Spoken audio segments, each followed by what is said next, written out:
আসসালামু আলাইকুম, welcome back to my channel. আমি নতুন সকল আজকে একটি নতুন ভিডিও নিয়ে এই যে দেখেন ব্যাগ, এত বড় একটা ব্যাগ, আর এত বড় ব্যাগের ভিতরে দেখেন কি আছে।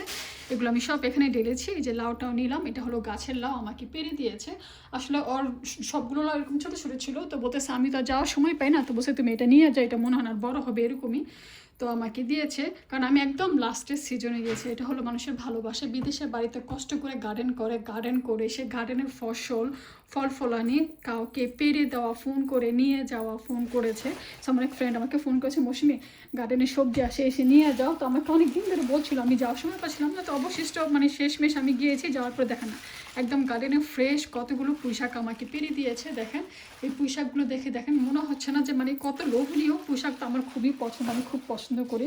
একটা মানুষ যখন কষ্ট করে গার্ডেনিং করে আর সেখান থেকে পেরে যখন আপনাকে দিবে, তার মানে বুঝতে হবে যে আপনি অনেক লাকি পারসন।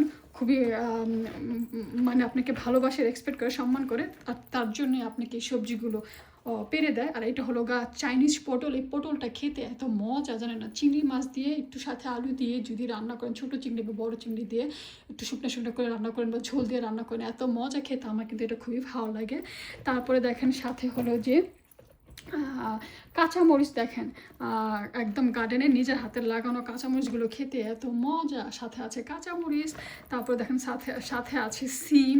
এগুলো গার্ডেনের গাছের একদম ফ্রেশ তরতাজা সিম পেরে দিয়েছে। তার মধ্যে সাথে আছে লাউ, তো দেখেছেন তো লাউ। এগুলো হলো গিয়া আমাদের বিদেশের মাটিতে আমরা বাঙালিরা যে সবজি পছন্দ করি বা খেটে কাজ করে খেটে খুঁটে খেতে পছন্দ করি, মানে কাজ করে খেতে পছন্দ করি। সারাদিন কাজ করে মেয়েরা, আবার গার্ডেনিং করে, বাইরে কাজ করে, ঘরের কাজ করে, গার্ডেনিং করে। তো আমাদের বিদেশে যারা থাকে, মেয়েরা থাকে, খুবই কষ্ট করে, খুবই হার্ডওয়ার্ক করে, পরিশ্রম করে এখানকার মেয়েরা। বাংলাদেশে তো আসলে সবসময় হেল্পিং হ্যান্ড থাকে, লোক থাকে, বা বাংলাদেশের মানুষ এখন গার্ডেনিং করতে খুব একটা পছন্দ করে না, অত শৌখিন। বাট আমরা বিদেশে যারা থাকি, দেশের খাবারগুলো খুব মিস করি। এ তো তাই তো বুঝেন না, দেখেন না এই যে কী করি আমরা, এই যে সবজি করি যতটুকু পারি, করে খাওয়ার চেষ্টা করি বা খাই। আশেপাশে মানুষদেরকেও দেয়, যারা করে না তাদেরকেও দেয় মানুষ। এই যে যেমন আমাকেও এবারকে দিয়েছে। তো এটা হলো মানুষের ভালোবাসা। তো সবাই ভালো থাকবেন, সুস্থ থাকবেন। আর আমার এই সবজিগুলো দেখে আপনাদের কীরকম লেগেছে অবশ্যই কমেন্ট করে জানাবেন। সবাই ভালো থাকবেন। আল্লাহ হাফেজ, আসসালামু আলাইকুম।